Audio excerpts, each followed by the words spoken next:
Mr. Vadney, you all set? Okay. Call to order the joint meeting between North Smithfield Town Council Municipal Building Review Task Force. Madam Clerk, can you start us in the prayer and the pledge, please? Thank you for bringing us together today in a spirit of generosity. May we honor one another by keeping an open mind.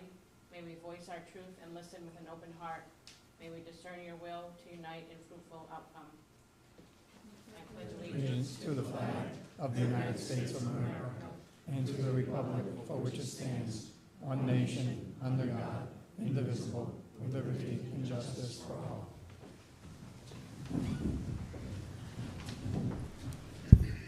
Roll call, please. Mr. Biragad. Here. Ms. Hamilton. Here. Mrs. O'Hara. Mr. Ogier. Here. Ms. Alves. Here. Do you want to open?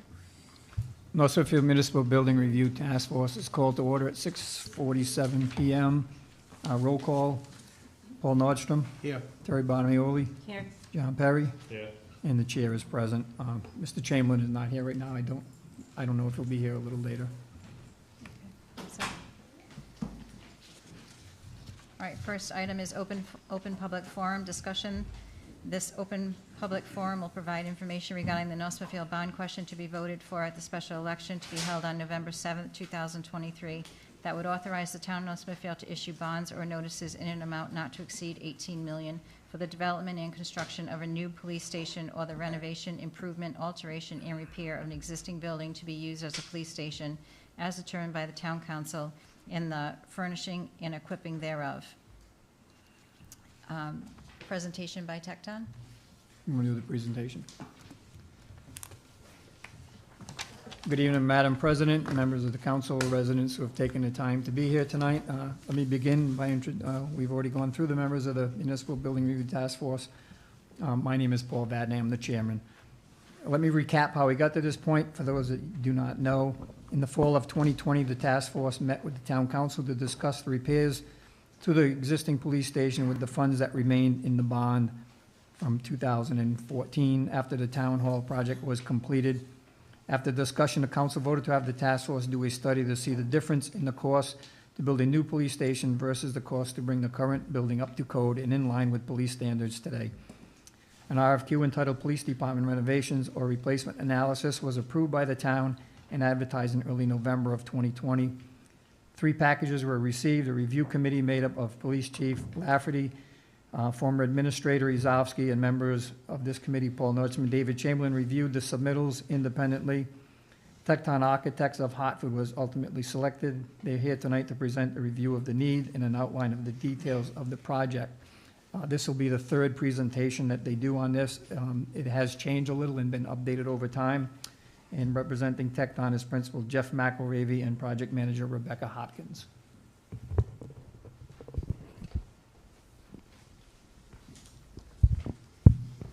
Thank you, Paul. So this evening, we're going to do a brief recap of the feasibility study, but with a little bit more in-depth analysis on the financing options. The finance director for the town is here to kind of dive a little deeper into those components. But we'd be happy to discuss any of these items further during the question portion of this evening. So the first step as a part of the feasibility study was establishing the need for a renovation, addition, or new construction changes to the police facility. And here are a few highlights that we found as a part of that existing conditions assessment. So lack of public service space, exterior deterioration. There has been a bit more about the water damage and water infiltration as a part of the exterior construction. So both of those items are highlighted here and was a big portion of the existing conditions assessment. Lack of appropriate equipment storage. This is kind of coupled with evidentiary storage challenges, and the two are unique. And we'll talk about kind of best practices from a public safety standpoint, but noting both as challenges due to your current station design. You had a few different conditions impacting officer safety. We spoke about this a little bit in depth at the last presentation relative to accessibility and access while escorting a prisoner into the detention area. lack of technology infrastructure, accreditation challenges, accessibility challenges, and numerous functional deficiencies. The appropriate sally port and prisoner processing area, again, we spoke about that a little bit in depth last time, as well as lack of detention separation. Much of this is right off of a common access corridor shared by the police and the detainees.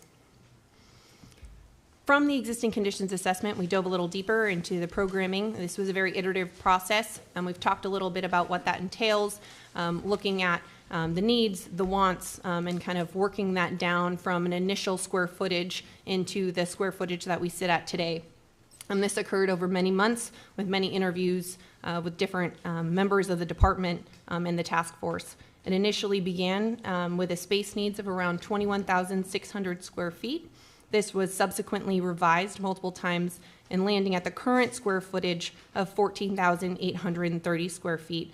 This is comprised of two components, the main facility at 13,600 square feet and an outbuilding at 1,230 square feet.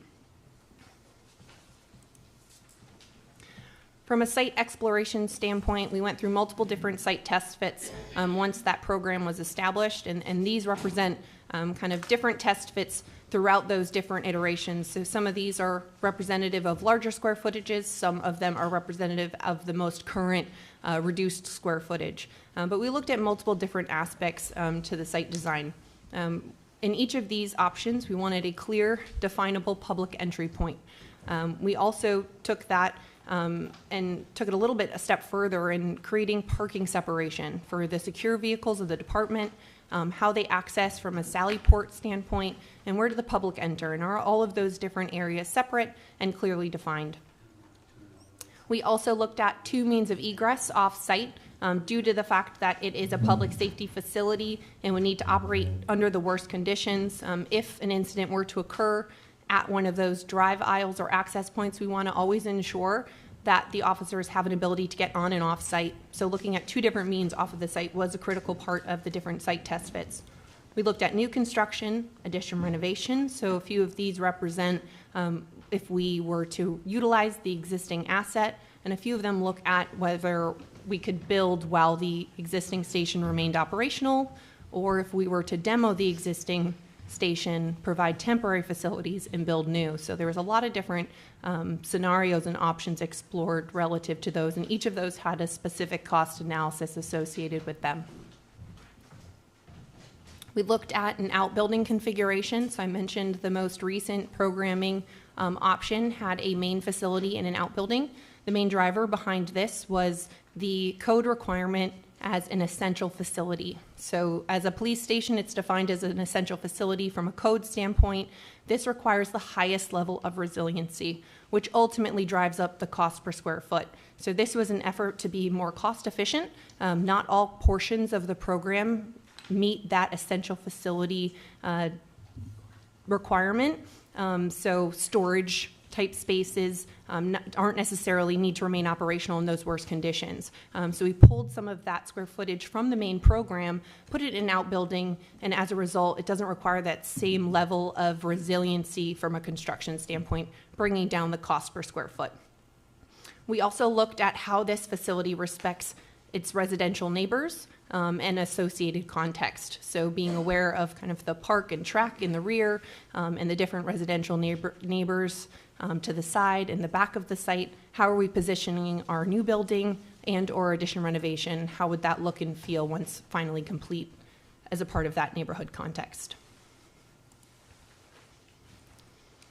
So just to look ahead a little bit at modern public safety facility design compared to those existing conditions, this just takes a peek into what current facilities look like today. A few things to highlight that did become ultimately a part of the new solution program, whether it be an addition renovation or new construction, were things like training, technology infrastructure, chain of custody standards, ensuring that the evidentiary process of bringing that into the facility, how it is stored, logged, is clean and short, as well as the custodial responsibility of housing potential detainees. We looked at operational safety. So this is, there's a few images here showing proper prisoner processing areas and sally ports, and how that kind of looks to an officer and how they're kind of behind certain points of protection while going through that processing exercise, as well as just best practices and national design standards across the board.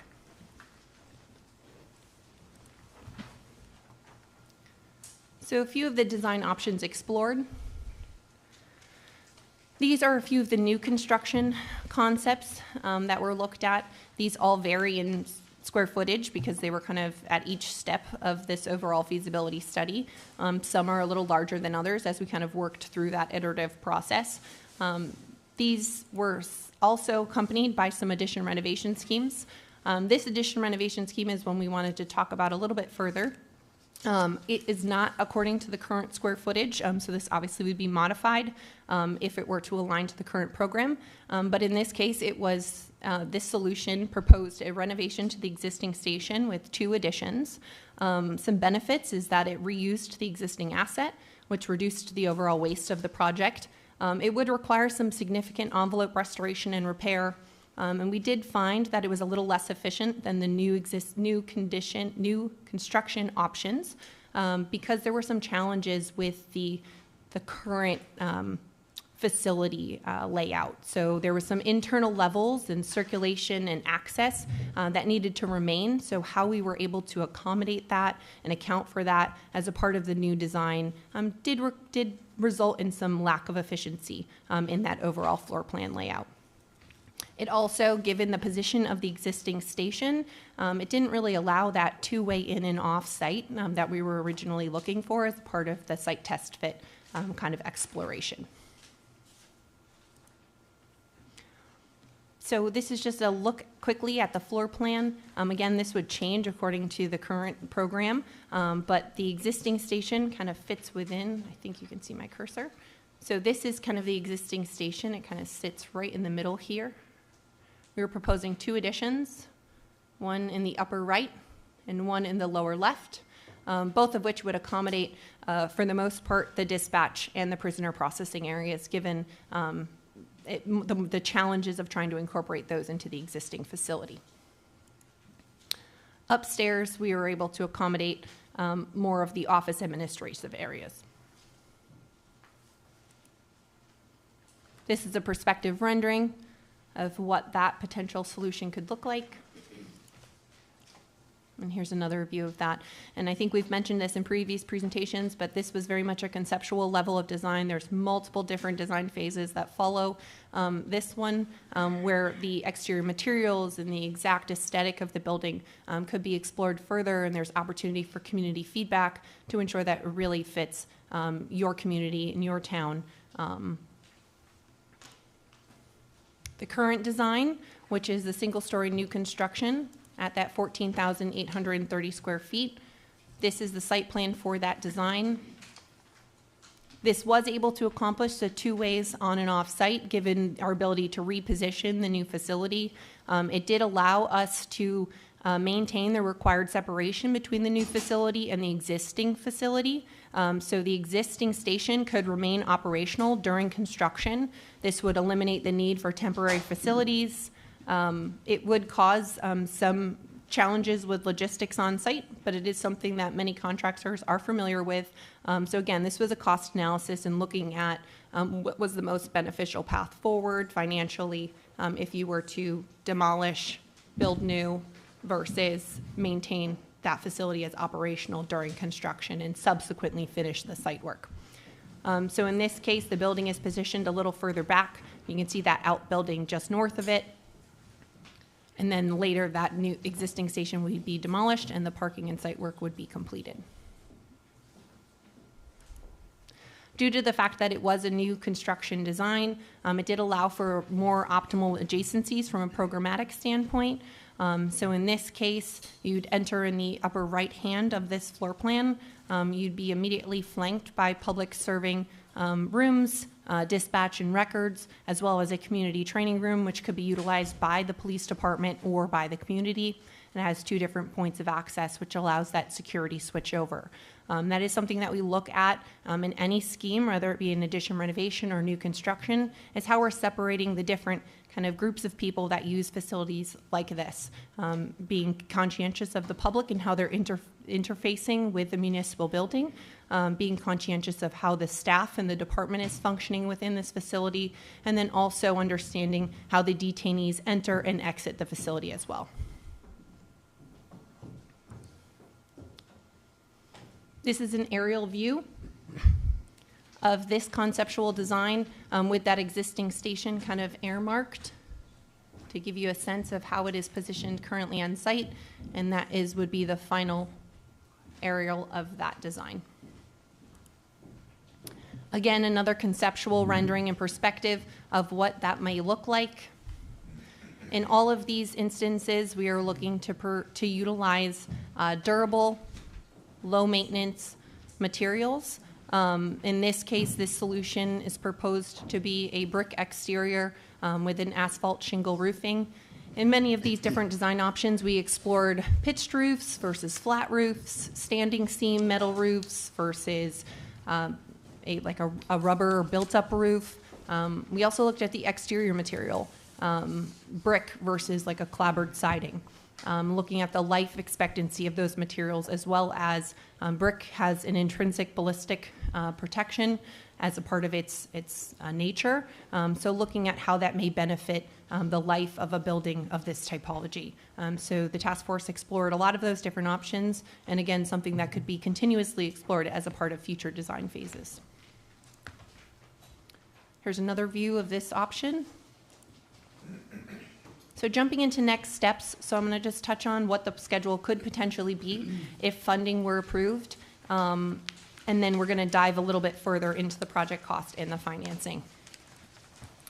So potential next steps, if we were to move forward, or if the town were to move forward with this solution, what would that look like? So we've kind of completed the public forums. The next step would be the request for full project funding and a ballot vote in November. Given this schedule, those design phases, those subsequent design phases could begin immediately. Design development would look to run from about December through February. You can see at the end of each of these design phases, we would include cost estimation. At the result of this study, this solution was sent to a third-party estimator. It's really important to us that we send this out to a professional who just does cost estimating. It's very easy to kind of work a solution into a number if you kind of have a number in mind. So we always like to get that third-party point of view and get their opinion on what they think this project would be given the current economy. The construction documentation would subsequently follow from March through about June, middle of the summer, again with a construction estimate just before bidding to double check against that budget. Budget management is really a continuous process. It's not kind of a point in time. We're constantly checking back, discussing with our construction partners, and discussing with our estimators what they're seeing and what we should be conscientious of from a supply chain standpoint and from just a cost inflation standpoint. The project could subsequently be bid July and August of the summer of 2024, and once bids were received, construction could begin. We're looking at about a 16-month construction window, so the project would complete just at the end of 2025, beginning of 2026.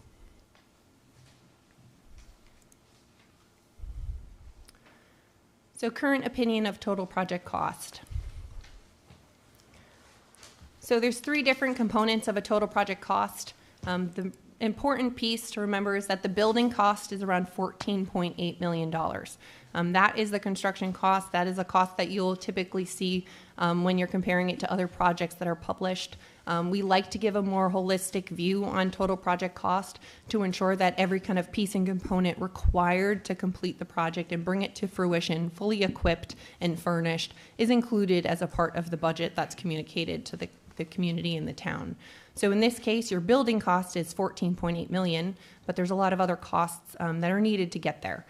So the project development and equipment costs, that includes all of your furniture, fixtures, equipment, professional fees, testing fees, kind of all of those other pieces, bidding costs, legal fees to get the project to completion. That adds about $2.3 million to this total cost, as well as contingency. And there's a few different buckets of contingency, again, to account for any unforeseen conditions. As a municipal project, we have learned that you go and you ask for money once, and you want to make sure that you can bring that project to completion, and unforeseens do happen. So as a part of the total project budget, there are a number of contingencies that are included to account for that. That brings the total project cost to about $17.98 million, or $18 million. This project includes a few certain assumptions. So first, it assumes that funding were to occur this November and that construction were to start in September of 2024, kind of in alignment with that previous schedule reviewed. It's important to note that because these costs are escalated out to the midpoint of this construction timeline. So this assumes construction costs as of the middle of 2025. They are not construction costs of today. So they include prevailing wage rates, and then they're escalated out almost a year and a half. That aligns to this timeline. If that timeline changes, then those escalation costs may change. So those assumptions are included here, but this is an all-in total project cost budget.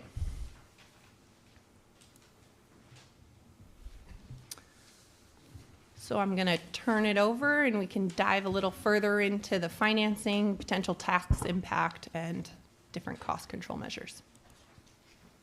All set? Yes. All right, cool. So I'm just going to go over a few of the financing. This is a lot of stuff we've already seen. So as we know, the project's going to cost about $18 million. We've been looking at a 20-year term for bond. I just recently reached out to our financial advisor to get a schedule for a 10-year and a 30-year, both level and modified. I can provide that if needed. The interest rates are pretty much the same, but if we wanted to go into a 10-year or 30-year, we can discover those at a different time. Annual cost analysis, it's about 1.3 per year, 1.3 million. And then if we were to do the level funded debt service right off the bat, it would be about 70 cents per thousand. So that's a 0.7 mil. Go ahead, hit next. So this is just breaking it down. So as I said, the tax rate would be about 0.7 mil. If you were to, based on the current assessment rate, or the assessments of houses as of right now, because this could change, a 0.68 per thousand, you'd be, for a $350,000 home, you'd be looking at about $236 extra per year, $550, $372. Again, this is subject to change, especially given the fact that we have another assessment coming up, revaluation coming up. Go ahead, next. So this is the modified version. If we were to pull the 18 million, same 20-year bond, if we were just to defer the payments out 2 years. So as you can see, what the 1, 2, 3, fourth row down, you have a 0.18 and then a 0.178 mill rate. So that would be the first two for the first 2 years. So it would go up 0.18, and then the next year would go up another 1.17. And then after that, it would go to the normal 0.68 estimated. It's not, again, that's subject to change. All depends on what the assessments at that time is. So this is our existing and proposed debt service. So as you can see, we have a pretty decent amount falling off starting fiscal year 27. And if we were to toss on the 18 million, we have a little bit of a cushion there to be able to help us with those interest and principal payments.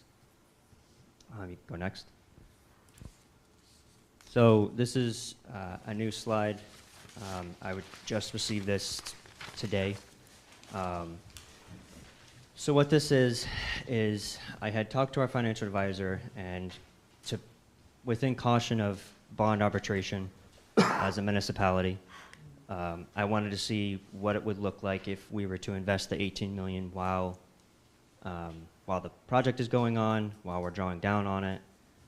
So basically the biggest number there that we want to focus in on is the estimated $647,707. Rebecca had provided me a hypothetical drawdown schedule, which I had provided the advisor, and then he had provided this.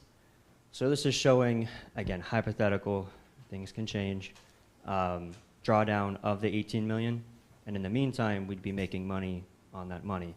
We can't make more than the 4% that we pull the bond for. So whatever the yield is for the bond, if we were to invest that money, we can't make anything more than that 4%. So that would, if I do, it's arbitrage. So if we were to, for example, I was just looking at quick numbers, the difference between the level debt service and the modified debt service is an extra $287,000 over the life of the bond. So applying that $647,000 that we'd make on it, obviously, differences of time periods, we'd be left with, 360 grand to play around with. Again, these are all subjective numbers based on time and investment rates and coupon rates and everything at the time. Yeah, so this is, this is brand new. Again, I just received this like 3-4 hours ago. So, but we tried to throw it in, try to show everybody that, there is ways to work around some of the extra costs. So, I think that's it, Rebecca.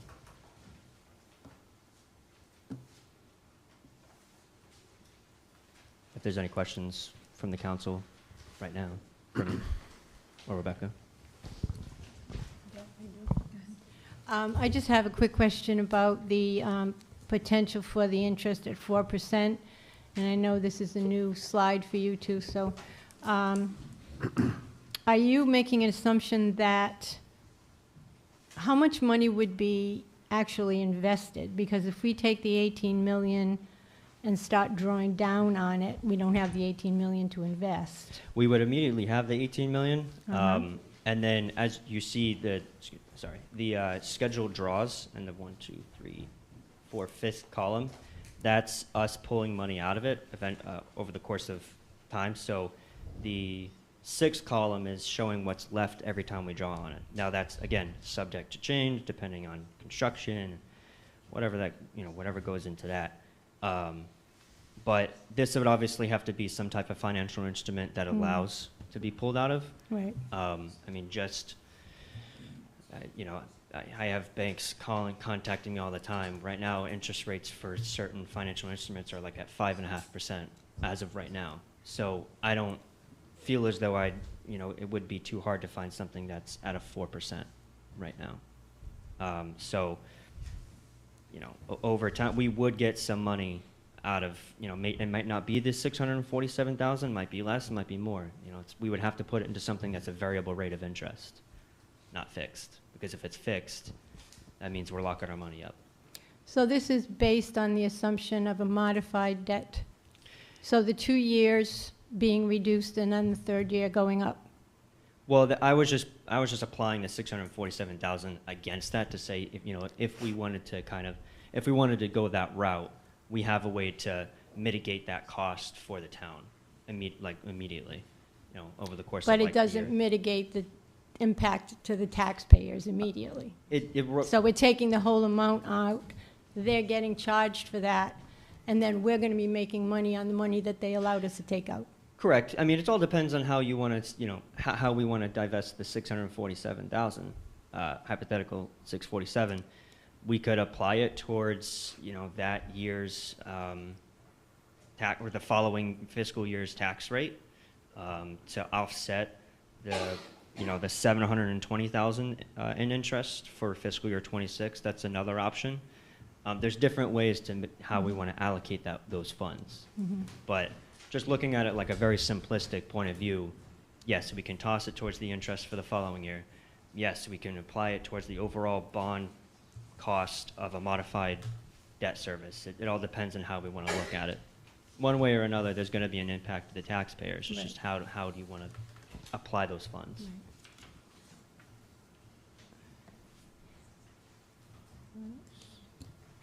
Thanks. Anyone on the council have any more questions?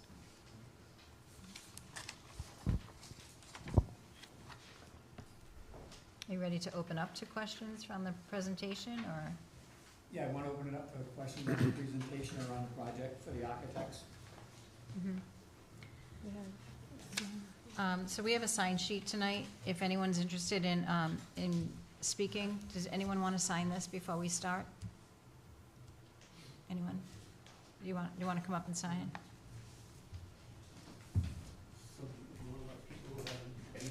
Yeah, we've Yeah, already just got why don't you some sign, names and then, Mhm. anyone else want to sign up to speak?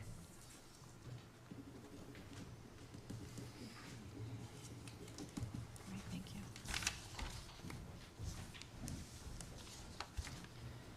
All right, so we'll open it up to questions. If we can try and keep it down to 3 minutes per person, and then if we want to come back, if we have time, we can come back around and anyone else can speak again. But if, for the first time around, if we can hold it to 3 minutes. First person, Brian Van Howe.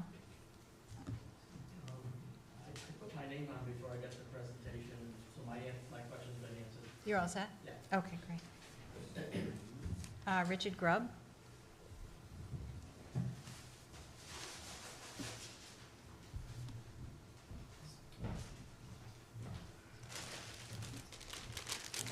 Hi, my name's Richard Grubb from Fowler Street.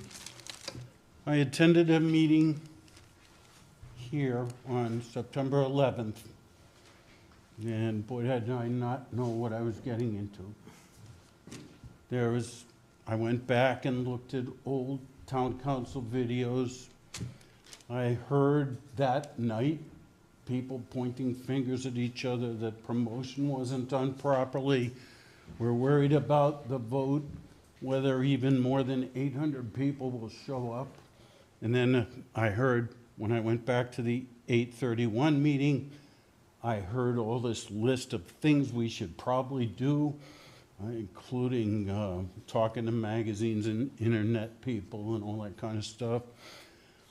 Couple things came out of that meeting. Someone from Tecton volunteered to go to Pumpkin Fest. As far as I know, no one followed up. There wasn't a presence at Pumpkin Fest. I didn't personally go there.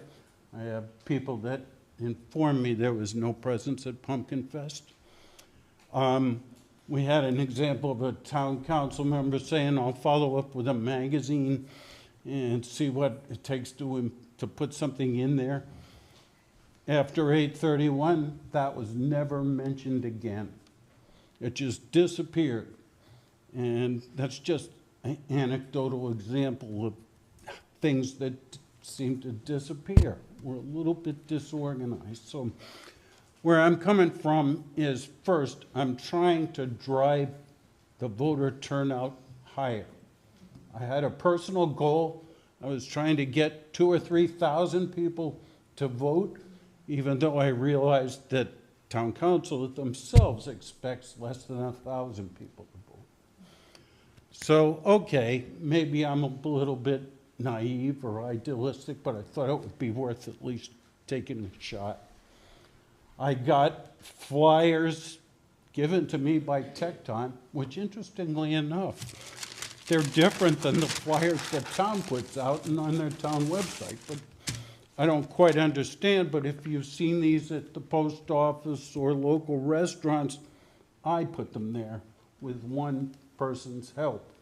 We're just trying to drive the vote. Although this is Tecton's flyer, and it clearly shows their proposal, I'm not saying pro or con, I'm just saying please vote. So, funny thing happened today. I went to the post office to mail a letter, and I asked the postmaster, what happened to the flyer you put up in the lobby? He's like, I don't know. I had nothing to do with taking it down. It disappeared. I gave him another one. Now, I don't have many left, so I can't possibly go around town and replace the ones people are taking down. But I am trying to drive you to get out the vote. Get educated. Don't go there and vote for a color or an emotional picture. Get educated. What's going on? How was this bond put together? Do you know only 3 out of the 5 town council members are in favor of this bond? That's crazy to me, 3-2 for $18 million. It's really questionable. I wrote an article about Benjamin Franklin and how he acknowledged we're not a pure democracy, we're a republic because we're interested in protecting the rights of the minority. Well, he compared a 3-2 vote or a 2-1 vote similar to 3 wolves and 2 sheep voting for what's going to be for lunch. It's just not right. I have a future proposal in mind that we really look at the town charter and say, if you're going to put $18 million on the ballot, then you really should at least have 4 out of 5 council members in favor of it. If they're not in favor of it, why should you be in favor of it? So that's one of my main concerns. So I have one question that's never been answered. At a May meeting, the town administrator mentioned a potential grant for $20 million that Jack Reed advised us we were under consideration. That's a huge number, and I know it's a very small likelihood of happening. But I want to know, if we accept this bond referendum, how does that affect our chances to get that $20 million? If I was Jack Reed, I'd say, hey, let's look at somebody else that really needs the money. That's just my interpretation. Lastly, I have ordered at my own expense 6 18 by 24-inch signs that haven't come in yet, so I had copies made. You have copies on your table. You have copies on your table. Your table wasn't here when I came in, but you can have copies. No one has promoted. I've seen the little banners. That's okay. Oh, why don't you take them to your table? That'd be great. I've seen the banners the town has put up. I even put on my website. It's great to see our town putting up banners. But I haven't seen the other things. I haven't seen the suggestion in the schools. Now, obviously, I'm too old to know what's going on in the schools. What I'd like to do is have permission to post 5 of these signs, 18 by 24, typical political signs you see around the neighborhood. I would like to post them at the entrance to the schools, just so that demographic, the younger families in town, at least see that there's $18 million on the bond. And it's up for a vote very soon, terribly soon. So please, have a sense of urgency. And if I talk more than 3 minutes, I apologize.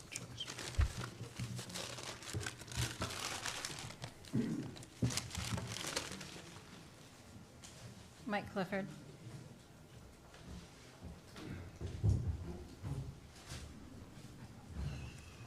Mike Clifford, 489 Black Plain Road.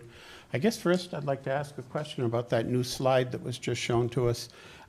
It's the, I was a little taken back when Ed Yazbak made that suggestion at the last meeting about the, oh, well, you can make them take the money and invest it and make money and all this other stuff, because I always thought that wasn't a place for government to take money and borrow money to gamble it on an investment. It's, you know, some people do that maybe with their own personal savings, but the purpose of government isn't to tax people to float a bond to make money on the bond. But I don't even understand how that money could be made, because if you're, I'm looking at this and I'm saying $647,000, well, that looks good, but you know, that's, if you can invest the money for that period of time at 5%, you'd make $900,000. But we're paying 4% interest on borrowing that money. So in my mind, we're making 1%, $180,000. So I don't even get how that math works. Maybe somebody can enlighten me, but to me, that's hocus pocus magic. And I also, in addition to that, I'm opposed to going with that thing because, well, does anybody, can any of you see where you make any of that money? I mean, how do you do that? You're paying 4%, you're investing it at 5%. How do you make $900,000 or even $600,000 for that period of time? And that's assuming you can have the whole chunk at 5%. So, I mean, I don't even understand where that's coming from, how it's coming, whatever it is. And it's, again, it's a scam. I'm sorry, but I think the only reason why you'd entertain that type of funny financing program with just the interest only. And by the way, when I was on the Budget Committee in 2016, the financial advisor for the town was the same one who is here now. And he never presented that type of option to us. It was, how many years do you want? What's the interest rate for each year? That's all he gave us. He didn't suggest this thing. So I think somebody had to ask for this thing myself. I'm sorry. And I think the only reason why you'd want to defray the cost, since it's going to cost us $287,000 more in interest if we go with that method, and maybe you'll make the 180, so we're going to lose 100,000 still. But even with that, I don't understand. I mean, the only option would be if you delay the full impact of that bond payment, then in 2027, people's bond payments are going to go up to the full amount of the 325 or 350, whatever it was, according to your home property value. In that year, they're also going to be hit with an increase in the reeval, because the next reeval, the 3-year reeval, has to be done in calendar year 2025. So that'll affect the tax bill for 2027, because if they're doing them in calendar 25, and then it would go into effect for the 26-27 tax year.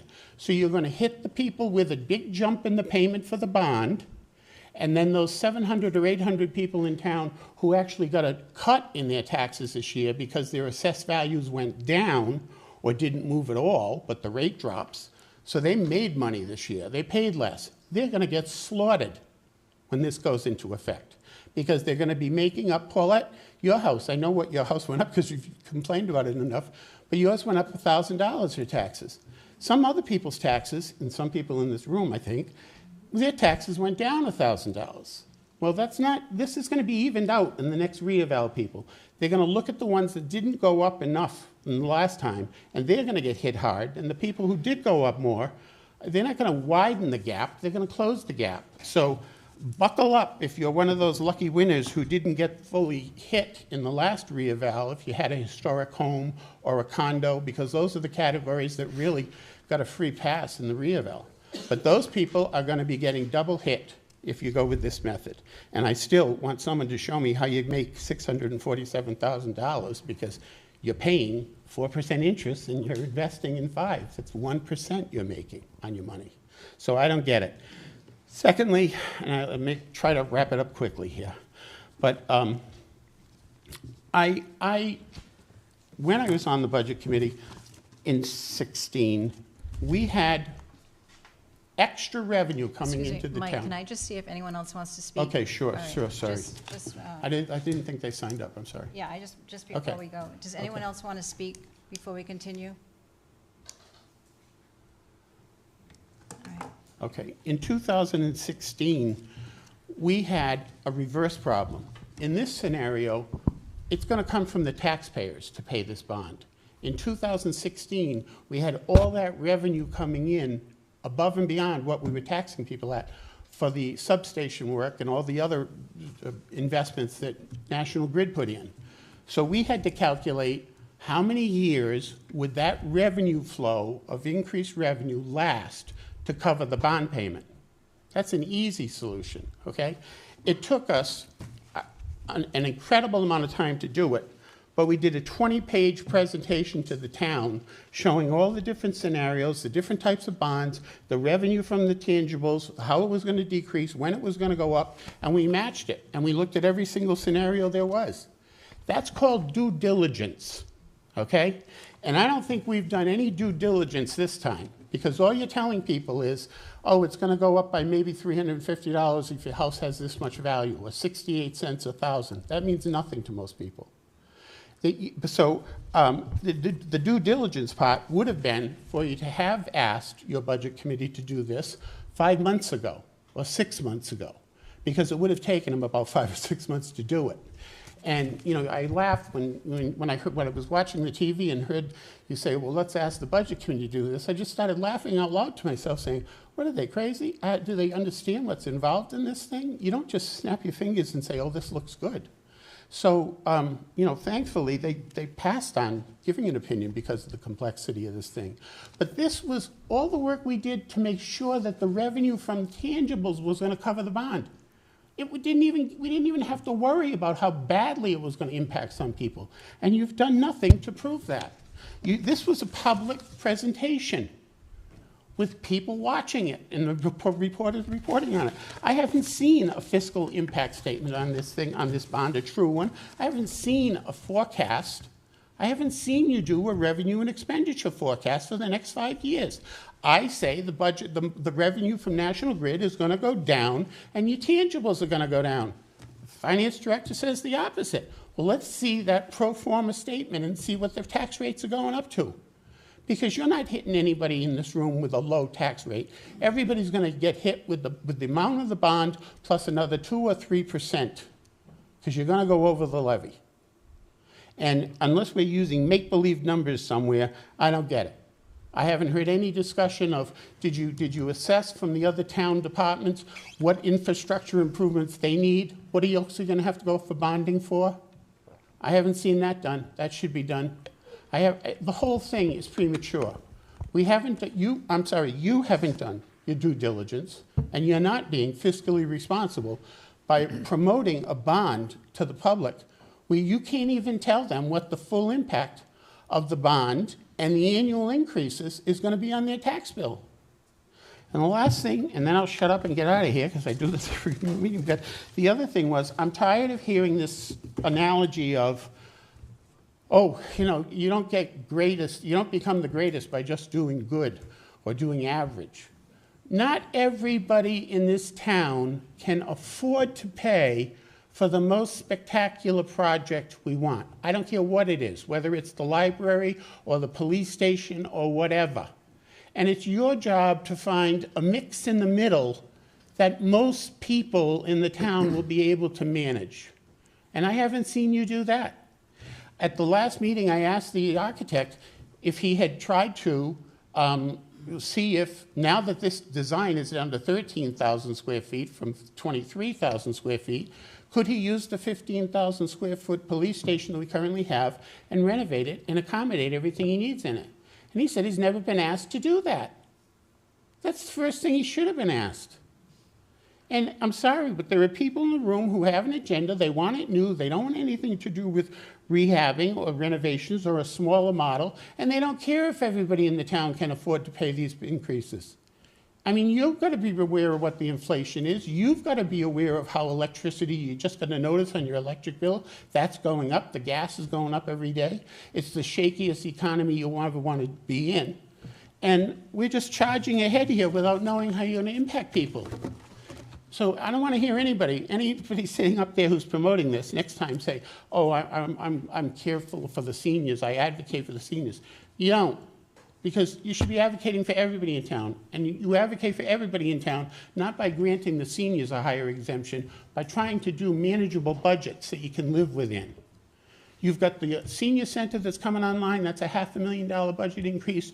You've got the police contract that was just signed that I'm telling you, you're going to be going over budget every time on that police contract. The salaries of the police, I did a study of it, it's crazy. The overtime and the comp time is running over $500,000 a year. You're budgeting 300 and something for overtime. It's a joke. You need to get a hold of everything. You have a brand new finance director who's never been a finance director before, and he's just trying to figure out the system here. And he hasn't had experience in this. And now you're going to ask him to handle the floating of a bond and the investments. And one last question. What did we make on our money? We have $12 million in the unrestricted funds, in the general government funds. What did we make for interest last year on $12 million? You want me to just pull that number out of thin air? No, I want you to, oh, I thought you had your computer with you. No. Yeah, well, why don't you share it with us all? Because I don't think it was any $900,000, and we've got 12 million. So, all right, thanks. Oh, I would like to know, since Mr. Ogier wasn't here the last time, there was a meeting where the question was posed, can we take this off the, well, actually, Mrs. Alves and Mrs. Hamilton recommended that this question be removed from the budget, from the ballot. It's too late to do that now, but Mr. Ogier wasn't present. Do you feel you've done all your due diligence and are being fiscally responsible by promoting this at this point? Because we don't know how you were going to vote on the other. Well, first of all, the council could have had that conversation at any point in time. We all knew that September 18th was the deadline, so it's not just one person or two people that could have had that conversation. We could have scheduled a separate meeting. We know we like special meetings. I think there's more information, as I've said all along. I think the town can always do better to educate residents on the information. I don't disagree fully that I think we could do more of an impact analysis, but you know, I think that's part of the premise of what we said back in May, was that it needs to come to a vote. The town needs to vote on this. We listened to, was it 2 meetings ago? Was the last time I was in attending one of these. I was traveling for work the last one. You know, the impact of escalation is going to cost another $2 million, and that's more money that's going to hit the taxpayer if we do defer this. If you the know, interest hold on a goes up. second. I have the floor. I let you speak. You asked me to answer your question. And I'm sorry if it's not the answer that you're looking for, but we have to take into consideration delays in further construction. We talk about the 2014 bond all the time. And the reality is that if we had actually done the work that should have been taking place, we wouldn't be in the mess that we're in now. So I'm not going to get up here and prosecute the past and relitigate all the issues that happened to that. You know, there is, you know, it was what, $5 million? The fact is that I wasn't even here in that time period. And I can tell you right now that this building took up a large chunk of that, and we have no more money left. So even if we go back to 2014 and we talk about the work that could have been done there, we don't have any more money. The extra $1 million that's being used is being used to do the immediate repairs to the police station right now. So we would still have to find another funding mechanism. And I'm not necessarily in favor of just draining the fund balance to pay for that. I think you could pull a portion of the fund balance to offset some of those costs, and I think we should look at pulling part of the fund balance to offset some of the costs of this project. And I'm not looking to spend $18 million, even if this is approved. But if somebody steps into that voting booth and they feel that they don't want this project, I said it in May and I'll say it again, by all means, vote it down. Because at that point, the public has spoken, the residents have spoken, and they're not in favor of it. And at that point, I think as a council, we need to roll up our sleeves and look at what we're going to do next. And I said it back in May, and I'll say it again. Plan B, in my eyes, is having a conversation with the fire department about municipalizing back into the town. They already pretty much act like a town department. We should bring them back in line in town, and we should look at having a public safety complex where maybe there is more grant funding available, and maybe Tecton can help with that project, or maybe not. I mean, that's a much larger project. You're probably talking $30, $40 million, but there's probably more grants to offset it. And I think we should look to have those hard conversations. So to the point is I think residents should vote on this. We've been talking about this for 10 years, and we've been arguing about it at almost every meeting about how we're going to spend this money. And at this point, it needs to go back to the residents. They need to either vote this yes or vote this no. But I think that we can, I said it all along, I think we should have had more than 3 informational sessions. I think we should have had 5 or 6 or 7 informational sessions. I think, you know, I know some information went out in the school newsletter. I think there was more information that probably could have been shared there as well. And I think, you know, we can always do better. It's always easy to look after the fact and say what we should have done, because hindsight is knowing what you don't know. So, Well, my question actually was, do you personally feel that you have enough understanding of what the impact on the tax rate is going to be with the next 5 years of budgeting to suggest to your constituents that they should be comfortable in voting for this? Because obviously, the 2 ladies weren't comfortable with it when they wanted it removed from the thing. So I'm just asking, are you comfortable? Do you have the information and the data and all the financials you need to say to your constituents, I recommend you vote for this? So you want to know, based on all the information that I've seen today, Yeah, do you what my feel recommendation comfortable in would be. saying, we're not going to get burnt by taxes, and the taxes will be very affordable for everybody? I'm not going to answer what I think the long-term look is. We're still, Okay. well, let me finish before you just dismiss that, we're still working through what a 5-year forecast will look like. I know the finance director has been working on it. Right now, I have the information from the financial advisor. I have to rely on his expertise and knowledge. He was the same financial advisor that the town used back in 2014 as well. I mean, I think right now I know what the impact is of this project. I think in terms of a bond, in terms of the budget, I think that, we can always look forward and do better in that regard. I mean, when I was on the budget committee and chairing that before I was elected to council, I think people on that budget committee will attest that we spoke about having more long-term planning as well. And what does it not the immediate budget look like, but what does the second and third and fourth budget look like? And how do these projects?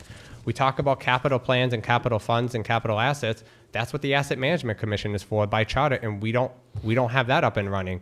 So I think there's areas where we can improve, and I think until all those things come together, I don't think you're going to really see a full picture of things. But in terms of right now, in terms of this project, I have to trust the information that's come out of the finance advisor and bond counsel. I can't imagine that they're going to steer us wrong in that regard. Well, what bond counsel does is just tell you how much it's going to be when you borrow the money. It I doesn't tell understand you what they do. what the impact is going to be on the tax rate with the operating expenses factored in. It's a piece of Which we information. haven't done. So, okay, thank you. That was a... Thank you. Yeah. Madam President, do you want me to comment on any, just a clarification for education on? If you have answers and you feel comfortable with just being, I get there's like a knowledge gap there, so if you can go back to, Rebecca, can you go back to the one that Mr. Mascheroni had provided us? Yeah. Can you, just make it a little bit bigger. So, last time I checked, I don't know what municipality pulls bonds just to make money on bonds.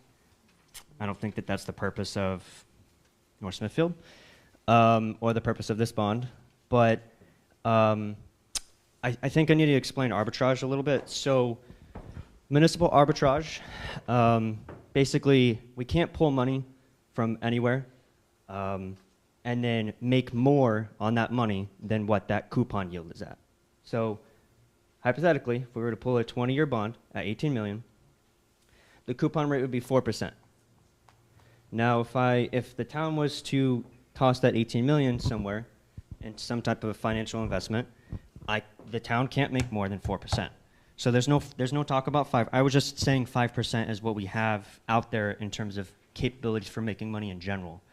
I made that statement assuming that we should not have an issue finding something that's close to the 4% cap of what we can make with the 18 million.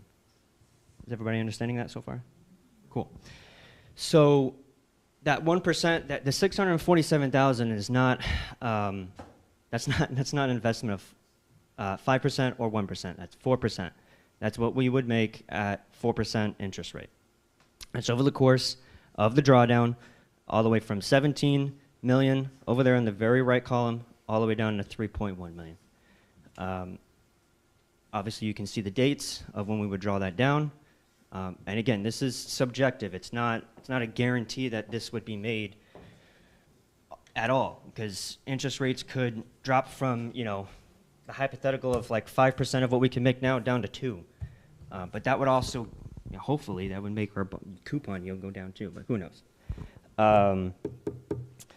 This wasn't done before. This isn't shiesty work. This is investments. This is what you do with your money.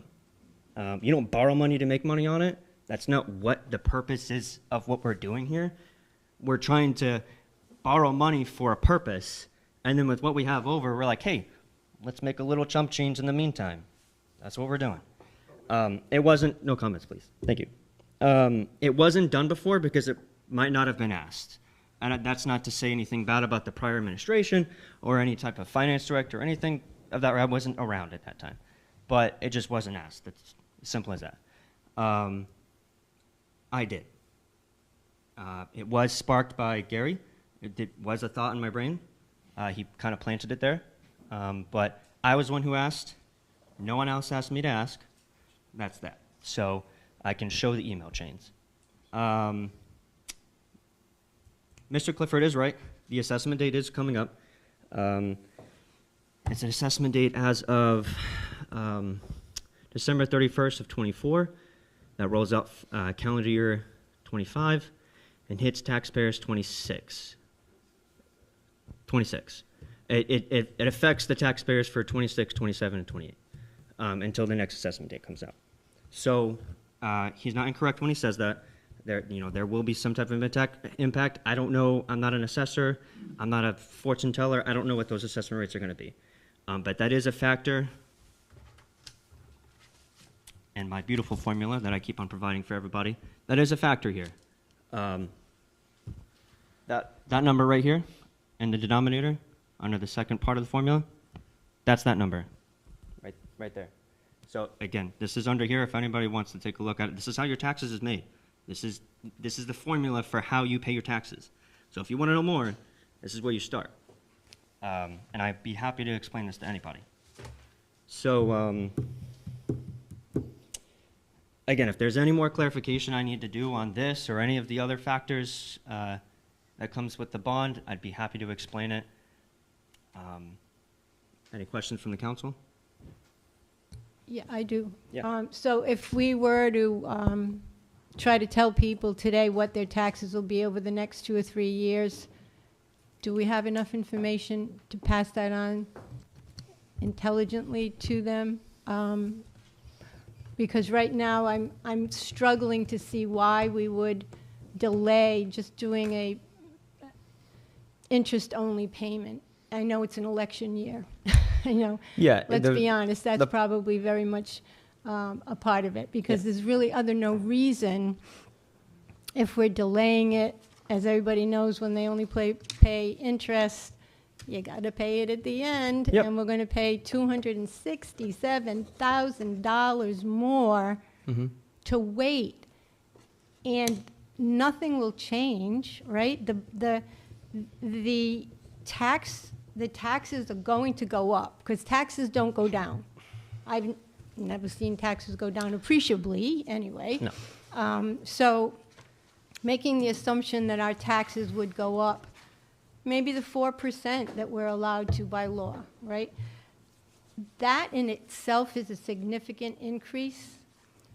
And then we're saying we'll add, the bond potential $300, let's say, an average per household, right? Right, Which but that's could not be to more- say. But that's not to say that we're going to go over the 4%. We could. We have the. We are allowed to. Right. But I don't want to make the narrative saying Right. we're going to go over. Right, but I'm 'cause that's not the saying, case. given contracts that we've already got in play right now that are 3.5%, we've got to honor those, so there are things that we need to be able to tell people. 2 things. Why would we want to delay the inevitable and then have an escalation of such a high tax bill 3 years down the road? I mean, how do you prepare for that when you don't even know what it's going to be? If I were a taxpayer, and I am, I'd rather have the bad news right away and know what I'm paying. So, and then I'd like to also ask the administrator the question that Mr. Grubb posed about the $20 million, albeit potential grant, and possibly not grant if we have a, government shutdown. But would that interfere with our ability to even be eligible for a grant? How does that work?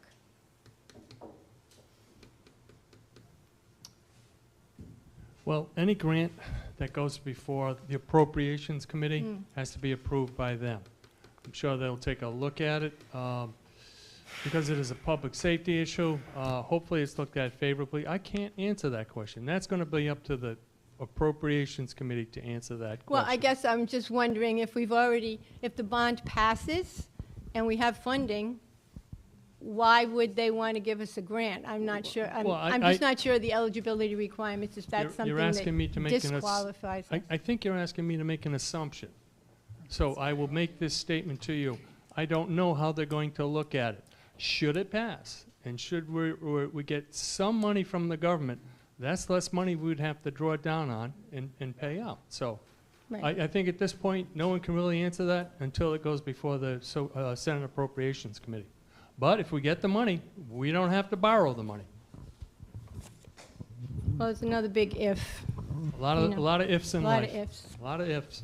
Madam President, if I may, when Steve Masseron was here and he talked about the modified payment plan, the whole point of the modified payment plan was because even though we would be paying the additional $287,000 over a 20-year period, the impact on the taxpayers would be greatly reduced because of the debt that we are retiring in 2027 of over $10 million and an additional $17 million in 2029. So even though we would be paying a higher fee over the 20 years, the impact on the individual taxpayer would be lessened because of that. And that was coming right from your financial advisors. That's number one. Number two, financing, borrowing the money and then investing it is nothing new. You did it with the $30 million when you did the middle school. At the tail end of that, Mrs. Hamilton, you were the administrator. That money, interest that was earned, was taken and putting into the general fund to the tune of over $700,000 on that one project. So this is not a new concept, and I understand that we're paying debt service, but you have an opportunity to offset some of what you're paying by investing that money. That's just the reality of it. It's not a new concept. We've done it in the town before, and it's actually bolstered the town's coffers in doing so. Not just into a project, it bolstered the town's coffers. So it's not a new process and it's not a new concept. It makes sense. And the modified plan came from your financial advisor saying, if we do this, because, and I was not aware of this till I heard that a municipal bond, the first 2 years, you only have to pay interest, you don't have to pay the principal back. It's still a 20-year bond, and that's why you have the increased cost, because you're financing it, you're paying the principal back over 18 years instead of 20 years, but the impact on the taxpayers would be far less than it would be. That's why he proposed that. He showed you both plans, don't modify it or modify it. His suggestion was to modify it, knowing that you're going to retire $27 million of debt in the first 3 or 4 years of this project. That's why it was recommended by the finance directors. I was gonna say, maybe if, as we're talking about this, can you go back to the existing and proposed debt service, just so everyone can see?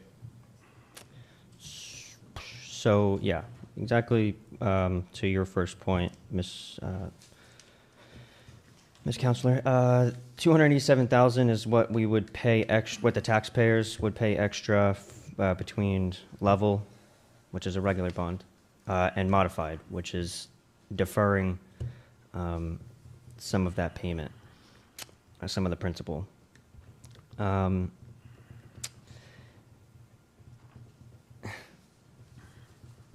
wish people could just pull all the information out of my brain as to why I understand it.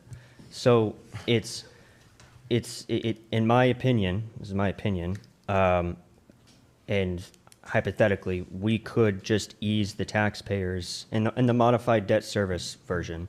We could ease the taxpayers into, instead of a big jump of the 0.68, that's something that if this was to pass, that's something I would work on. I mean, my job is to make, it's a fiduciary role for the taxpayers, to make your lives a little bit easier. But we could ease them into it with fund balance, like Mr. Ozier had said. Obviously, again, I don't want to touch our savings, but it's there to be used. We have enough of it. We can ease our way into a 68 mil rate, 0.68. We have the possibility of making money on our borrowed money. There's ways to mitigate going into that. $287,000 over the course of, I don't know, let's just say 28 years of that bond, 18 years of that bond. I'd say that that's a lot easier to swallow than The taxpayer is experiencing a lot larger of a jump right away with this 18 million. Yes. So if we didn't do modified, then the increase would be 68 cents per thousand. Correct. Okay. So if we did do modified, the increase for 2025 would be 18 cents per thousand. Correct. And then For the first year, and then it would be another 18 the following year. Right. Yep. So, but at that point, the reason why we would do that is to hold off basically until we To work into retire it. some debt. Right. So then you said, then it would go back up to 68 cents. But why would it? Because it wouldn't, technically it would, but the real feel wouldn't be 68 cents because we would have been retiring debt, correct? Correct. Well, yeah, so it would still, yeah, it wouldn't be a full 17, it wouldn't be a full 18 cents per, 0.18 per thousand. We would have that, we would have extra, like Mr. Badney had said, we have extra debt retiring in fiscal year 29. At that point, I mean, we have a lot of debt retired. We pretty much have none at that point, which is nice for us. One other reason as to why I just forgot it, like, So if I'm. left my brain. Tell me if I'm wrong, but it sounds like if we do the modified debt service, we would have a couple of years, but then things would, we're gonna be retiring a lot of debt. So technically, it wouldn't feel like the same as it did the first 2 years prior. It would still go, it would, the fiscal year 20, can you go, Rebecca, can you go to the one that shows the modified, please? Yeah, so after fiscal year 26, so fiscal year 27, I don't have a number as to how much it would go up, but it would be, it wouldn't be a full 68. It should be, I'm not gonna say a number because I don't like, I don't like looking at the crystal ball. So, it would be, and again, we have other instruments within our capabilities to mitigate that. We can go up slower. We have, every year a lot of times we end in a surplus, so we can use money from that. I mean, there's other ways to mitigate that extra cost for this. Okay. And I have been working on the forecast, and it's it's pretty much there. I'm not disseminating that information yet because it's not not 100% accurate. And to be completely honest, I've looked at it, and it's not all that accurate in general for what we want it for. But there might be other projects that we need to consider in the future, like the multi-generation, right?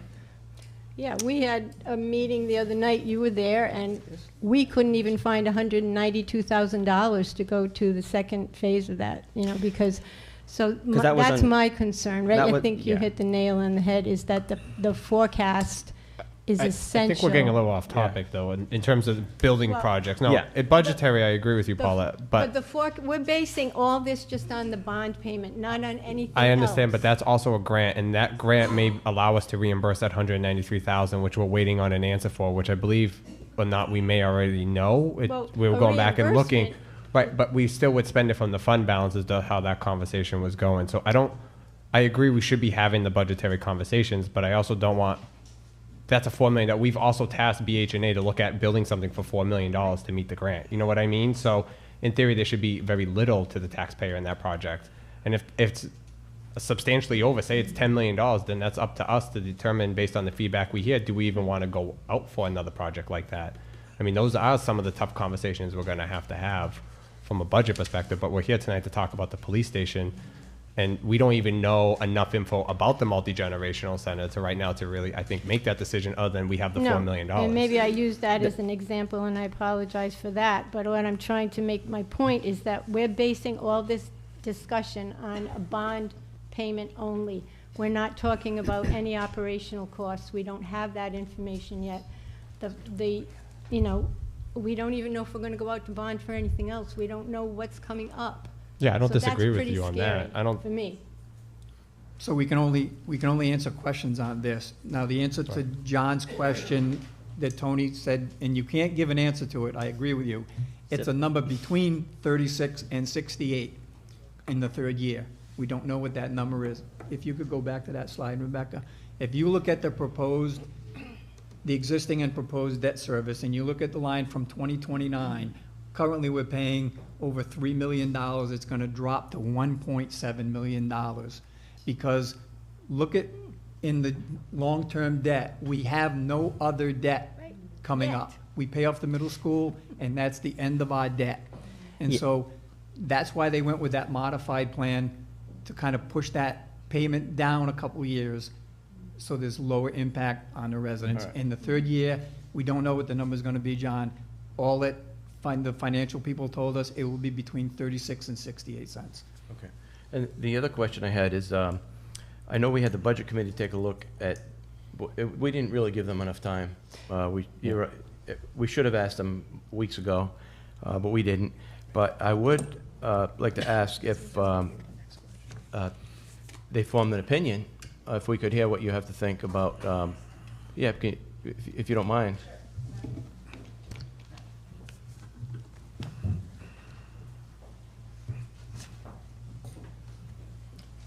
Okay, so I've been sitting on my hands over there as this discussion's been going on. Oh, just by the I'm way, this is Christine Early. I'm Christine Okay. Early. I'm the chair of the Budget Committee. I live at 140 Pond House Road. And I'm a professor of accountancy, so, trying to make these topics simple is something that I do work on, and I'm not going to get into all of this. What I will say, as a budget committee, and there are several people in this room who have served on the budget committee and are currently serving on the budget committee, is we do look at that impact that the budget has on the tax rate. So the 4% is the maximum that we're allowed by law to go up in taxes, and we do everything we can to stay well below that, okay? So I'm not envisioning a scenario where we're just gonna start spending money on a senior center and another program and this and that, right? And just say, well, we've got this bond so we can go above the 4% and we're good, right? That's not our mindset. That's not what we try to do when we make recommendations to town council. I think there's some creative ways to look at this financing, and we did not have enough time to look at all of the options. We just saw the projections for a 20-year bond at 4%. The 4% seems to be a very reasonable rate, so that's good. But whether or not we use the modified or not the modified, we couldn't make an opinion on that just yet, other than knowing that the modified version will cost more money on the bottom line at the end of all of this, right?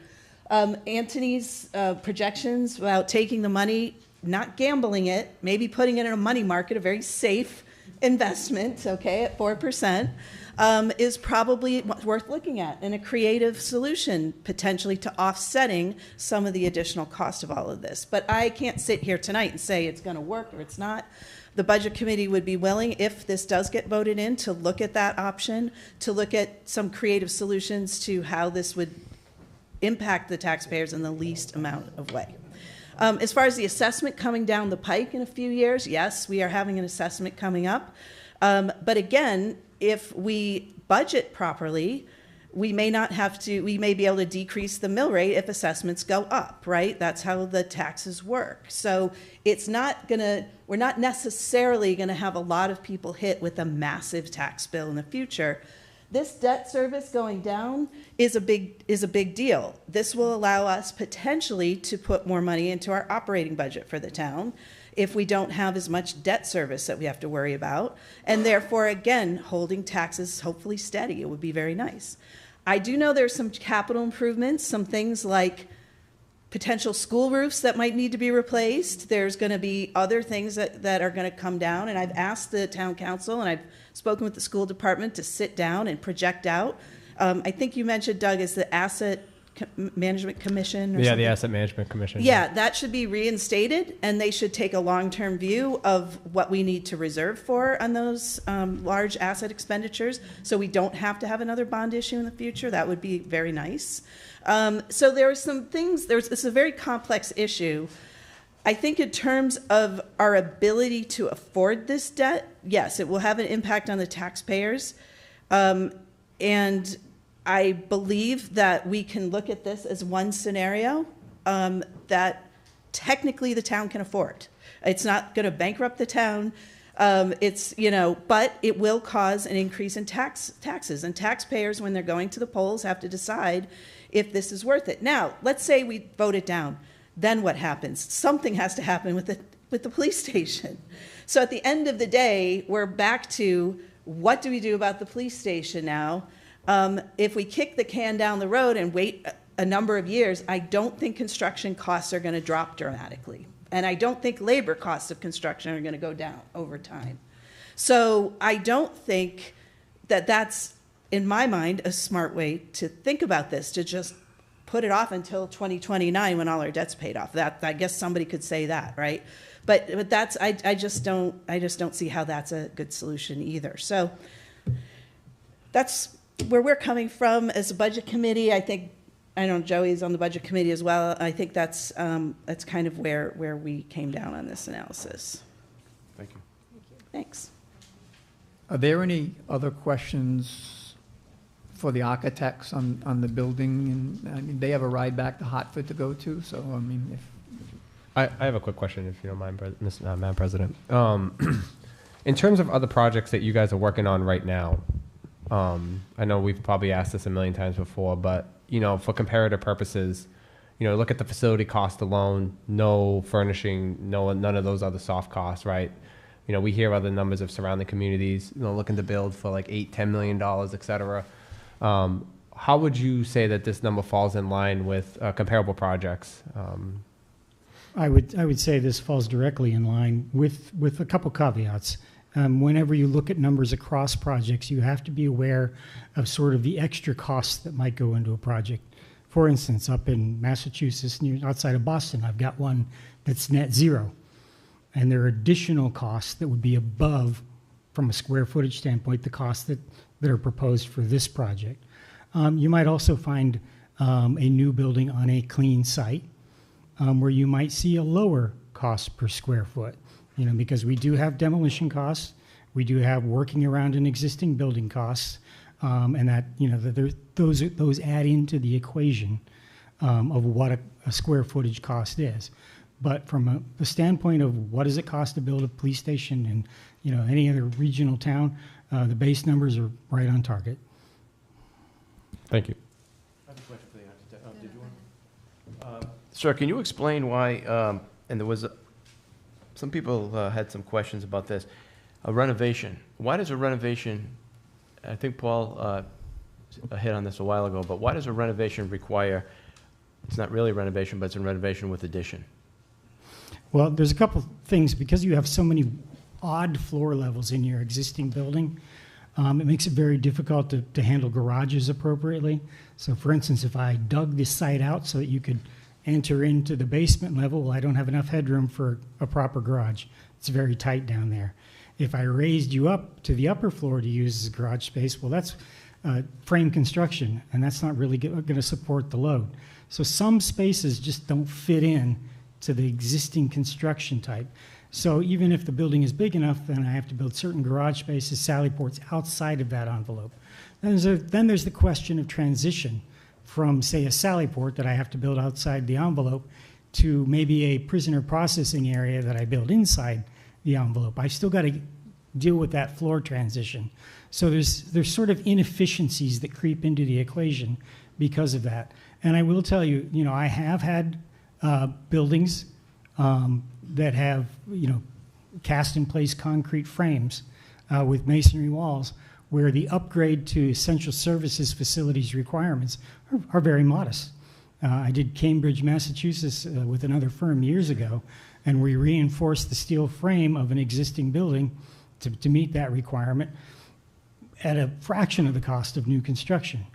The problem is the nature of the construction type of this particular building with load-bearing, unreinforced masonry walls and wood frame construction. You just don't have all of the lateral stabilization that new construction does. And, you know, it's not to disparage that old building, but, you know, it's a big leap from that building to a building that meets the essential services requirements of an emergency services facility. Thank you. I just have one question. It's kind of like a what if. So one of the previous meetings we had, you had mentioned that the reason we started off with such a big building is because there was really no dollar amount given, no budget given.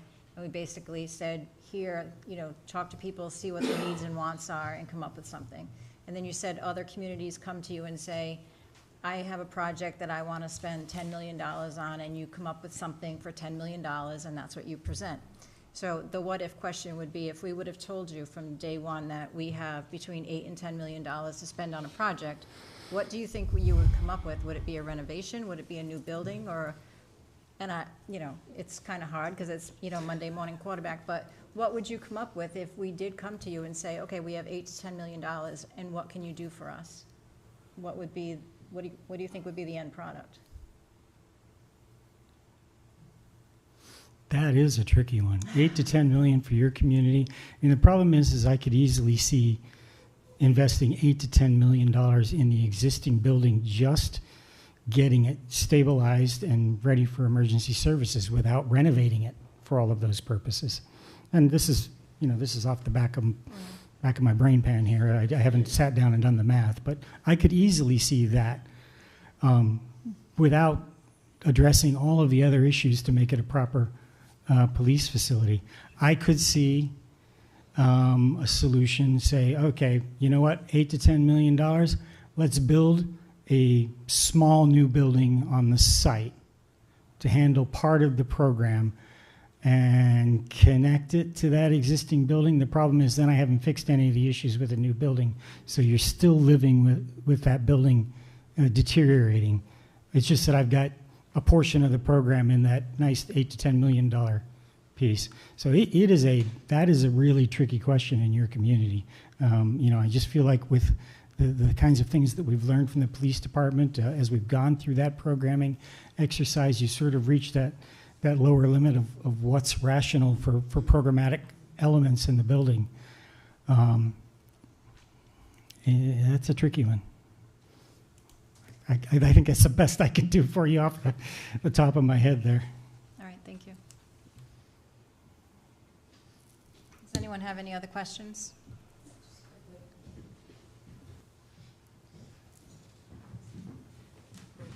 Lauren Mazakowski from 340 North Main Street. And I've missed some information. I'm sure I'm a bit behind, but I just wanted to ask, I wanted to make sure that these plans incorporate not just what the police station or department needs now, but that they're forward-thinking and have really thought about what the department's going to need going forward, because I know a lot of towns build something and within 5 years they have, you know, a bunch of new officers and no place to put everybody. Yeah, there definitely is. You know, when we started out, there was a lot more capacity for future growth in the department. As we've refined the program, we've kept a real eye on where do we realistically think numbers are going. So we still do have some additional capacity in the building for growth. One of the big things that we absolutely have in the plan is consideration for a trend that's happening right now. We're seeing a change in the ratio of male to female officers. I've been watching that over the last 5 years. In some jurisdictions, I'm told the only candidates they can find are female officers. So we've designed the locker rooms such that you could transition lockers from the male side to the female side through the movement of a single partition. So that's something that we pay attention to. And then again, you know, we do have some extra capacity in there in terms of space in the training room and the roll call room. You know, one of the things that we started out with, and I want to be very clear about this, is we started out with using the police facility as the municipal court the way it is used today, which means a very big room with lots of seats. And through all of this discussion, we decided, okay, well, maybe we have the municipal court meet more days with smaller audiences so that we can do a smaller training room. So there's a lot of those kinds of discussions that have gone into it. There are some core elements that haven't moved much at all. Evidence storage has not moved much at all because that's always a problem for police departments. The dispatch room hasn't moved much at all because it's at 2 stations, which is essentially the minimum for best practices for emergency services facility. If one goes down, you immediately have the second as a backup. If you have a big event, then you can man 2 dispatchers right away. So yes, there is capacity, less than there was in the first scheme, but we've looked at creative ways of maintaining the potential for future growth. Anyone else? Mike?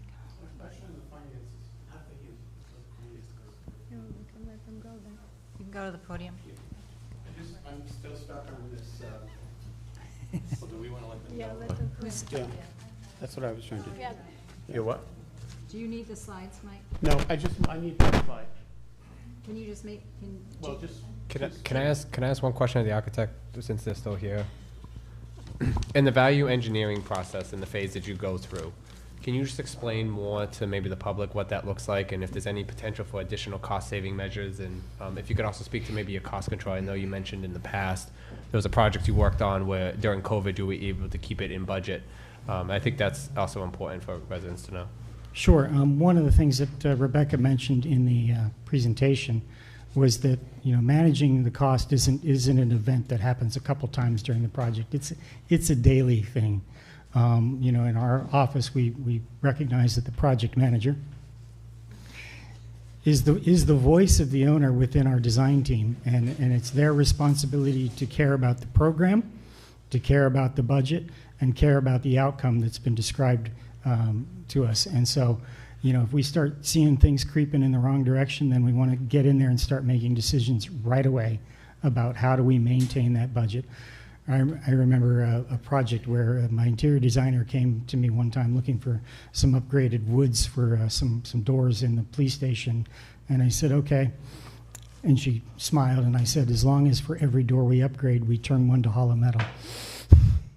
Because that's how you make all sorts of little decisions to say we're not going to let this get away from us, and we're going to make sure that we hold the line on the cost. And sometimes the opportunity exists to even save money. It happens occasionally where you see a better way of approaching something and are able to cut some cost out of the budget. The one thing I will say is Rebecca also mentioned this. I've been doing this for a long time, and I never ever want to come back and ask for more money. So our budgets are structured so that we can get through the project with the money we ask for, and that we make the decisions to manage that along the way. And that's, you know, somebody was talking about due diligence earlier. That's part of the due diligence that we put into this equation. Mike, will it be quick just so they can head out? Huh? Will this be quick just so they can head out? Yeah, I just wanted to say, well, I don't understand what the reluctance is in saying that in the third year, the bond payment would go up to increase taxes by 68% a year. The first 2 years, you're only paying interest-only payments. But in the third year, he's showing you're paying $645 in principal and $707 in interest, which is $1,350, which is the bond payment that he said it's $1,324, increases the tax rate by 68 cents. It's right on his own handout. So why can't we say now, yes, at the end of year 2, it's going to go up 68 cents? And I still say, I know, I'm not denying the fact that you're going to make the money that you showed up there, but what I'm saying is you're not really making all that much money because you're paying 4% interest. So you're really only making the difference. You're not, so, I get it, Anthony. okay, yeah, just because there is no difference. That's all. There's no difference of 1% at all. We're investing 4%, we're paying 4%, we're investing 4%. Boom. So then you're making nothing, You're making 640,000. but you're paying it. Let me finish. You're making 640,000, whereas if it was just sitting in a fund Well, you in my wouldn't put bank, it- yeah, right, in the right, town's bank, right. it would be doing nothing. Right, You know of what I'm saying? course, That's of what I'm course, saying. The of course. 640 Yeah. is that's what Yeah, we're trying to say. I get it. But where's the why can't you say 68 cents? Because What's that? at that time, we would have a difference of assessments. I'm not sure. It's not No. there. The financial advisor isn't. Yep, go ahead. This whole thing is based on if the assessments were the same. Correct. So I'm not saying that, I'm just saying that bond payment in the third year automatically increases your taxes by 68 cents. Right. Are you in I haven't. agreement with that? I am agreement in the fact that that for fiscal year, if we were to do a level fund bond payment in fiscal year, right away it would be 68 cents extra. Yeah, and in this modified, in the third year, it's gonna go, your payment is $1,350. It'd be anywhere from the difference of the 17.8 minus 0.68. And I haven't done that math, so I'm not going to put my name on that. Well, no, but you're paying interest only in the first 2 years. So Correct. that's why your payment is low. Right. Now you're paying the interest and the principal. So your Right. payment is $1324 that you have to finance. Right. Okay. Yeah, that difference. Right. So Well, it would no, be it's the difference is you're paying the interest for those 2 years. It doesn't. The first two, I don't yeah. see where that's going to change the interest in the third year, but okay, never mind. I'm saying it's going up 68 cents in the third year on. Anyone else have any questions, John?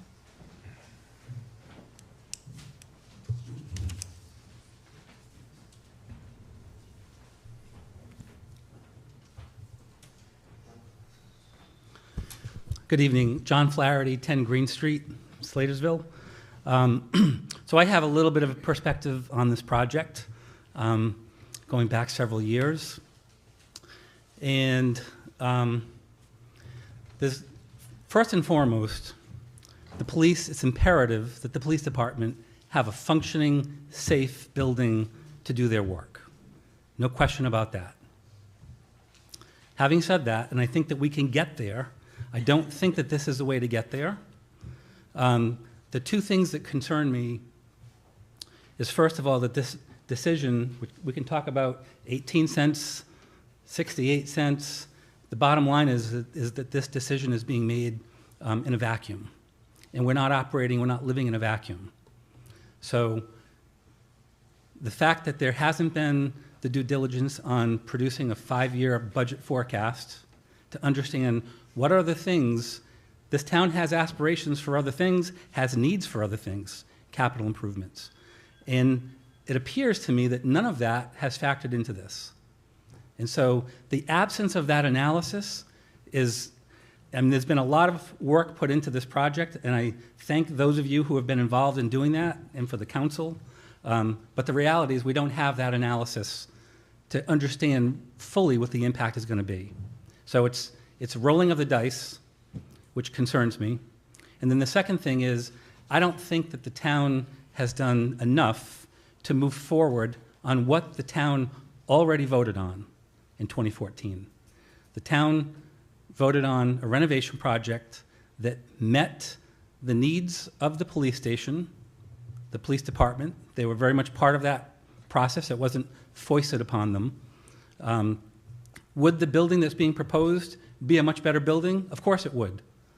But what impact does that have on everything else that the town needs to accomplish? So I will personally be voting no for this, but it doesn't mean that I want to put it off indefinitely and have the police department continuing to work in a substandard building.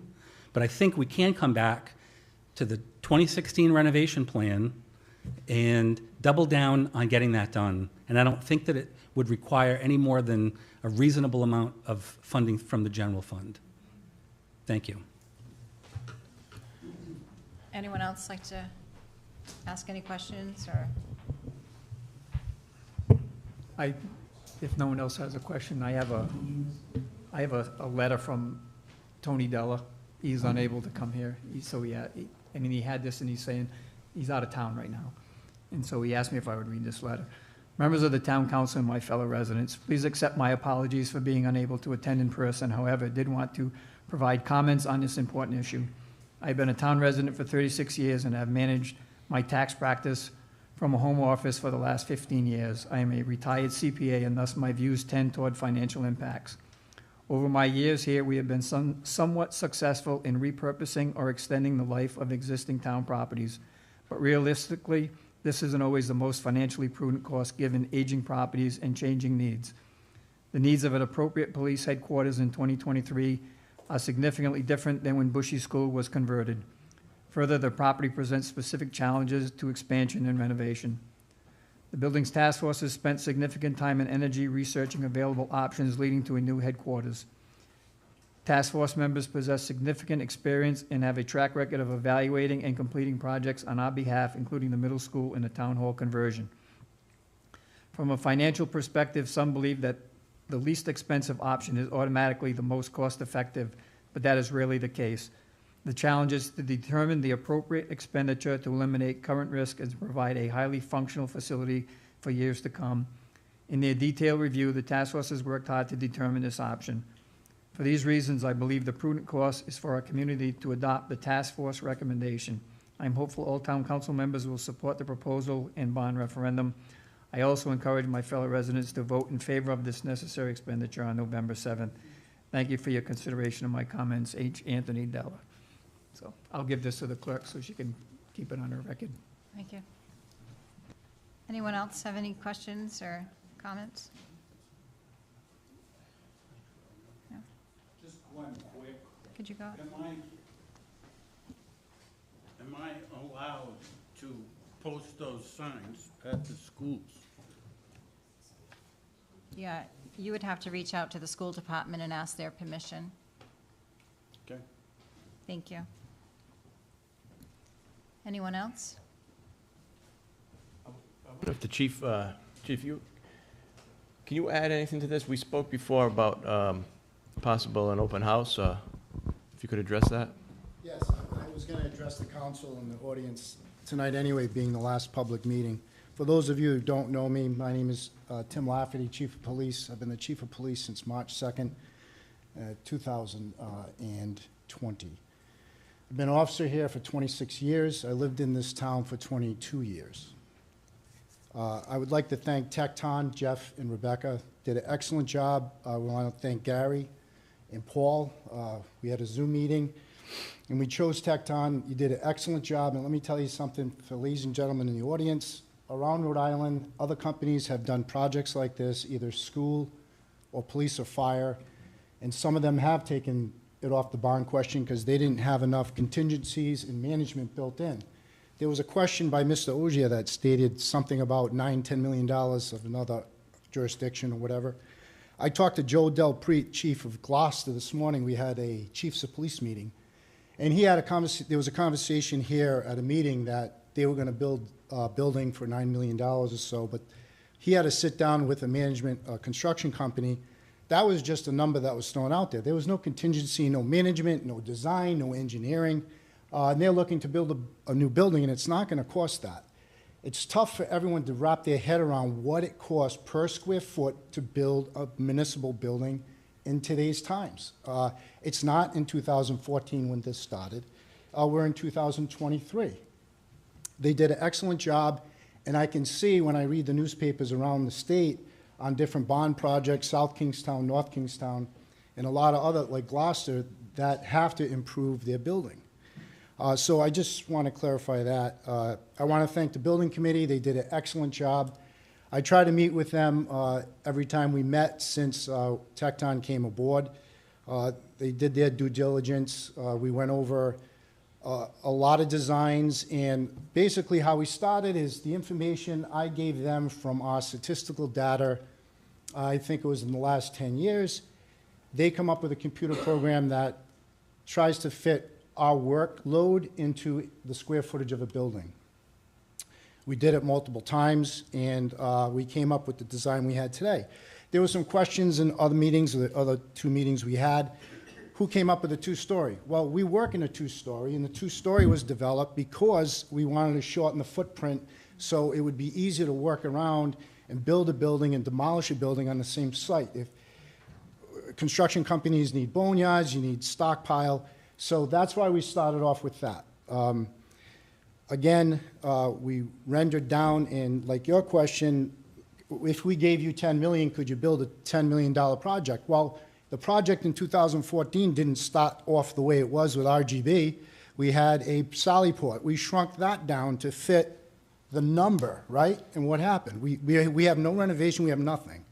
So we started with the need first, what the current cost is, and what it's going to cost. And that's where we came to today.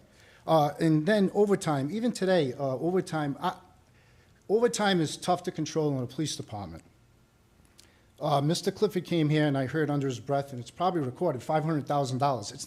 Our overtime isn't $500,000. I think we budgeted $300,000, but so soon do people forget. The last 2 years, you had COVID-19. I was sworn in on the 3rd, and St. Patrick's Day that year, the earth stood still. I mean, we were filling slots for COVID for 10 days. And then there was a comment made, and it was very insulting. Has a police department, a police station ever made an arrest? What kind of question is that for a public hearing to the people in North Smithfield? It's ridiculous. Of course, a building doesn't make arrests. But as John said, my men and women need a clear, professional workspace to conduct the most important work done in this town. And people have human beings, I think, in general, have bad memories, because when George Floyd was killed because of a police arrest, the nation changed. They were going to burn down police stations in this state. You saw it happen in Providence. We sent 3 to 4 officers that night to Providence. Every jurisdiction in Rhode Island sent officers to Providence. That's how important one police officer's decision can affect a nation, never mind a community.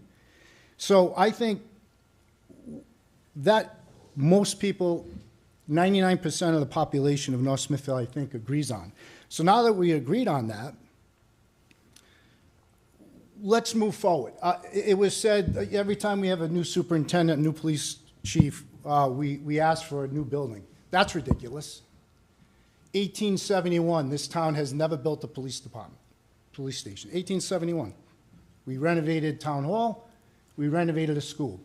That's not an insult, but I love history. And when you brought up Ben Franklin, what would the founders of the town say that we haven't built one yet? Like, let's get going. That's one of the foundations of a town and a city or a commonwealth, is to have public safety, to have law and order. And you saw in this country what happens when you don't. Another thing, not to get off topic, but in my meeting this morning with the chiefs of police around all of Rhode Island, they want to bring back giving incentive to officers for education. They want officers that have done their time in the state pension system be able to work for another municipality in the state, because you're not getting anybody that comes out for these jobs. You're looking at 20 people. We had an application process, Narragansett, Newport, all around the state. You're getting 20-something people that apply to be a police officer. Half show up. So you have 14 that take the test, half fail. 4 people show up for the interview. You may lose 1 or 2 to another municipality because they're being stolen left and right, lack of a better term. So you're left with 1 or 2, and you hope they pass a background check. You hope they pass the academy, and there's only 2 a year. So that means for the overtime, we have to cover that slot for almost 8 months through the academy, through the FTO. So with overtime, it's very hard to measure. You have to throw the last 2 years out. We're always working on overtime, but you have to understand that there are always vacancies from injury. It's the most important job. We carry a gun to work every day. You have to be at the top of your game every day. So we try to work on overtime. It's been traditionally higher. There was talk of the collective bargaining agreement. I don't sign the contracts. That's between the town council and the local. They agree upon contracts, not I, and I'm not shunning the responsibility of overtime, but that's the incremental increase in pay affects overtime because it affects the hourly rate. So another thing that I mentioned earlier is when there's a new chief or new superintendent, it was said that we need a new building. No. I said, I've been doing this for 3 years just with Tecton. I was on and met with building committee members from 2014 when I was a captain. That's how long I go with this. But I never said it was for me, Chief Tim Lafferty. It's for every chief that proceeds, that's after me. It's for every police officer that's after me. It's for every town resident that won't be here in 20 years. It's for the residents that move in. That's why you build schools. That's why you build libraries. Not for you, it's for everybody else. That's what you do for your family. You know, you build wealth so your kids have money when you pass away, right? That's what towns do. That's the responsibility of the town, is to build a building, this is a police building, to last after everyone here. So I think that's very important to get through, is that there's no conspiracy, there's no personalization. I've learned in this business you don't take anything personal. It's all business. And from my lower level education in accounting and finance, which is pretty good but not professional, I haven't heard anyone at this podium that's been an accountant, bond counsel, or an attorney say this is a bad deal. This is a good deal. Because in the time that you're in, you have to understand interest rates. The bond counsel did mention about gaining interest as you're spending it, as you're drawing down, there's still a principal balance that you're gaining interest on. The scales are there. But don't go home and do this on a napkin and say that, oh, it's a bad deal. These are professionals that have done the numbers. And from what I see, as a police chief, and I do the budget every year, so it's always about money. It is. It always is. And as far as the constitutional republic and mob rule democracy, I think that's what you're bringing up, is that, yes, nobody here wants to tax somebody who can't afford to live here and sell a house. No one wants that. But for the whole benefit of the town, you have to make decisions, especially in my position, based on the betterment of the whole, of what's good for the town. This building is good for the town. I've always said in the beginning, renovate or build new. I have a little construction experience, and you always have hidden costs. There's always some sort of contingency. You see it in the asbestos at Hallowell. Things aren't always prevalent in a renovation. When you build new, you know you're new, you know you're getting what you want to get. And it was a great question for the future of the police department. That was built in, but we still shrunk it to fit cost. We shrunk it because we shrunk lockers, we shrunk storage space.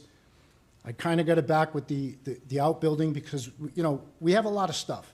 So what someone here says, I don't have that in my house, I don't have that extra space, but we're building new, we need extra space. And that's what most of the chiefs of police say when after they did a renovation, that they should have had more storage space. So with any further ado, I don't want to take up any more of your time, but I sat there and listened, and I didn't want to take up the public's time.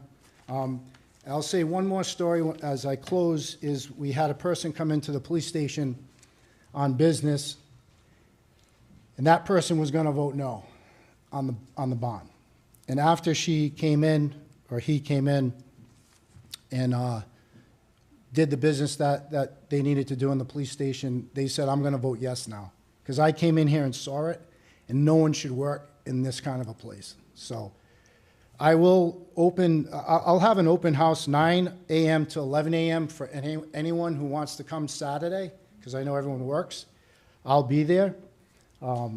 Because I heard this story just today from one of our members of the police department, I felt it prudent that you want to come take a walk through, we'll do the best we can with prisoners, and we do have some asbestos removal being done right now, but seeing is believing.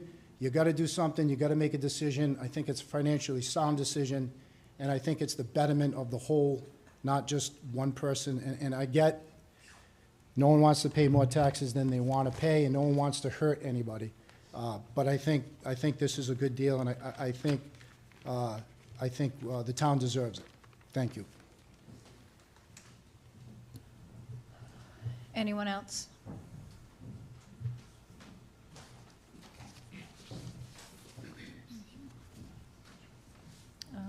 So that's it, right? Where else? Okay. Well, thank you for.